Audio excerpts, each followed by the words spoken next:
Let me tell you a story about a friend of mine.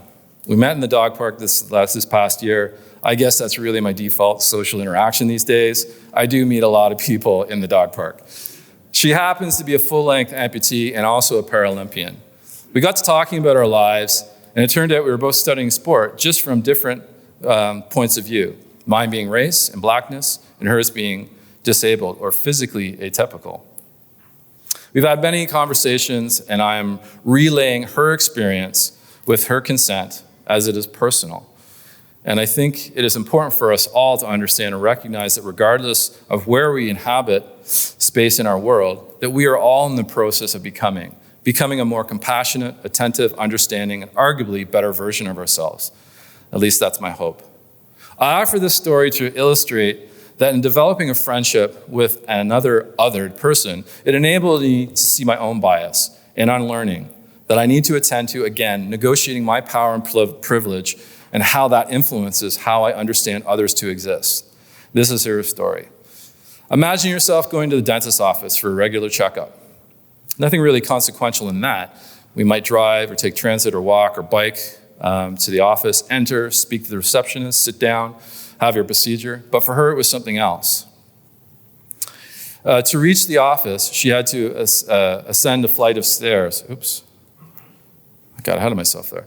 To reach the office, she had to ascend a flight of stairs to the second floor where the office was. Now, navigating life is a daily routine, nothing of importance to her. It's just what she does. At the top, she was met by an older gentleman who, with a big smile on his face, said, "Wow, you are just so impressive. I am in awe of what you do." Now, take a moment and reflect on what that man's statement really is expressing.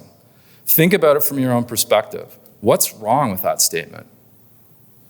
Remember that my friend's normal state of being is to navigate the world as she does, as she has always done, not to express herself as being limited, but so we will take her as part of being in our regular society.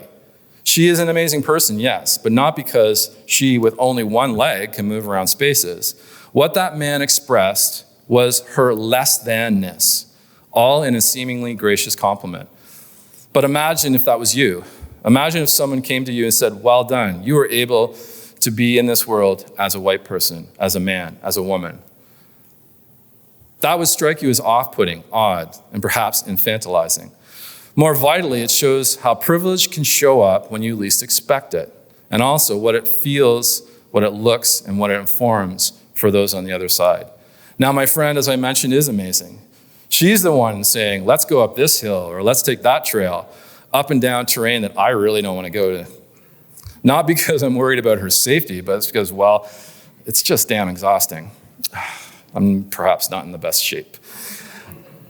I know her now as just that person, but I too had similar thoughts when we met. I just didn't say them out aloud. And again, we're all implicated in our own biases. And they are relentless. So we need to attend to them or they will never be dislodged. At the end of her story, she said one additional thing, and that hit me like a punch to the heart, to my soul.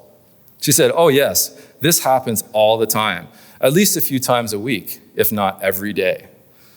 We would all do well to remember our ways of being in this world are only one such way to be. And if we're really trying to change the face of curling, there is work to do.